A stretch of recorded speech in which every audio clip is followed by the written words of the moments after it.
اعوذ باللہ من الشیطان الرجیم، بسم اللہ الرحمن الرحیم۔ کافی دنوں کے بعد سیرت النبی صلی اللہ علیہ وآلہ وسلم کا آغاز کر رہی ہوں۔ حضرت خدیجہ رضی اللہ تعالیٰ عنہ کے نکاح کے بعد کے واقعات۔ کفار مکہ خاندان بنو ہاشم کے انتقام اور لڑائی بھڑک اٹھنے کے خوف سے حضور صلی اللہ علیہ وآلہ وسلم کو قتل تو نہیں کر سکے، لیکن طرح طرح کی تکلیفوں اور ایذا رسانیوں سے آپ پر ظلم و ستم کا پہاڑ توڑنے لگے۔ چنانچہ سب سے پہلے تو حضور صلی اللہ علیہ وآلہ وسلم کے کاہن، ساحر، شاعر، مجنون ہونے کا ہر کوچہ و بازار میں زوردار پروپیگنڈا کرنے لگے۔ آپ کے پیچھے شریر لڑکوں کا غول لگا دیا، جو راستوں میں آپ پر پھپتیاں کستے، گالیاں دیتے اور یہ دیوانہ ہے کا شور مچا مچا کر آپ کے اوپر پتھر پھینکتے۔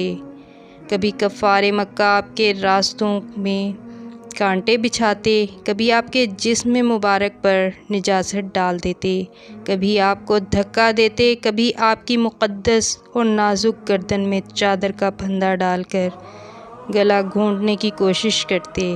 ایک روایت ہے کہ ایک مرتبہ آپ حرم کعبہ میں نماز پڑھ رہے تھے کہ ایک سنگ دل کافر عقبہ بن ابی معیط نے آپ کے گلے میں چادر کا پھندا ڈال کر اس زور سے کھینچا کہ آپ کا دم گھٹنے لگا۔ چنانچہ یہ منظر دیکھ کر حضرت ابو بکر صدیق رضی اللہ عنہ بے قرار ہو کر دوڑ پڑے اور عقبہ بن ابی معیط کو دھکا دے کر دفع کیا۔ یہ کہا کہ کیا تم لوگ ایسے آدمی کو قتل کرتے ہو جو یہ کہتا ہے کہ میرا رب اللہ ہے؟ اس دھکا میں حضرت ابو بکر صدیق رضی اللہ عنہ نے کفار کو مارا بھی اور کفار کی مار بھی کھائی۔ کفار آپ کے معجزات اور روحانی تاثیرات و تصرفات کو دیکھ کر آپ کو سب سے بڑا جادوگر کہتے۔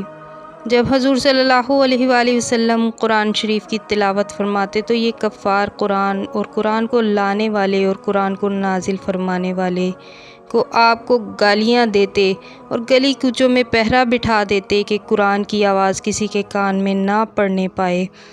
تالیاں پیٹ پیٹ کر، سیٹیاں بجا بجا کر اس قدر شور و غل مچاتے کہ قرآن کی آواز کسی کو سنائی نہیں دیتی۔ حضور صلی اللہ علیہ وآلہ وسلم جب کسی مجمع میں یا کفار کے میلوں میں قرآن پڑھ کر سناتے یا دعوت ایمان کا وعظ فرماتے تو آپ کا چچا ابو لہب آپ کے پیچھے چلا چلا کر کہتا جاتا کہ اے لوگو، یہ میرا بھتیجا جھوٹا ہے، یہ دیوانہ ہو گیا ہے، تم لوگ اس کی کوئی بات نہ سنو۔ ایک مرتبہ حضور صلی اللہ علیہ وآلہ وسلم ذوالمجاز کے بازار میں دعوت اسلام کے وعظ فرمانے کے لیے تشریف لے گئے۔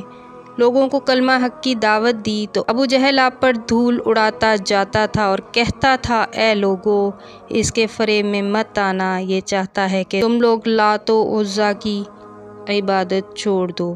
اسی طرح ایک مرتبہ جب حضور صلی اللہ علیہ وآلہ وسلم حرم کعبہ میں نماز پڑھ رہے تھے، عین حالت نماز میں ابو جہل نے کہا کہ کوئی ہے جو آل فلاں کے ذبح کیے ہوئے اونٹ کی اوجھڑی لا کر سجدہ کی حالت میں ان کے کندھوں پر رکھ دے۔ یہ سن کر عقبہ بن معیط کافر اٹھا اور اس اوجھڑی کو لا کر حضور صلی اللہ علیہ وآلہ وسلم کے دوش مبارک پر رکھ دیا۔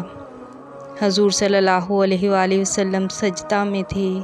دیر تک اوجھڑی کندھے اور گردن پر پڑی رہی۔ کفار ٹھٹھا مار مار کر ہنستے رہے اور مارے ہنسی کے ایک دوسرے سے گر گر پڑتے رہے۔ آخر حضرت بی بی فاطمہ رضی اللہ عنہا جوان دنوں ابھی کم سن لڑکی تھی، آئیں اور ان کافروں کو برا بھلا کہتے ہوئے اوجھڑی کو آپ کے دوش مبارک سے ہٹا دیا۔ حضور صلی اللہ علیہ وآلہ وسلم کے قلب مبارک پر کفار قریش کی اس شرارت سے انتہائی صدمہ گزرا اور نماز سے فارغ ہو کر 3 مرتبہ یہ دعا مانگی، اللہم علیک بقریش، یعنی اے اللہ تو قریش کو اپنی گرفت میں پکڑ لے۔ پھر ابو جہل، عتبہ بن ربیعہ، شیبہ بن ربیعہ، ولید بن عتبہ، امیہ بن خلف، عمارہ بن ولید کا نام لے کر دعا مانگی کہ الہی تو ان لوگوں کو اپنی گرفت میں لے لے۔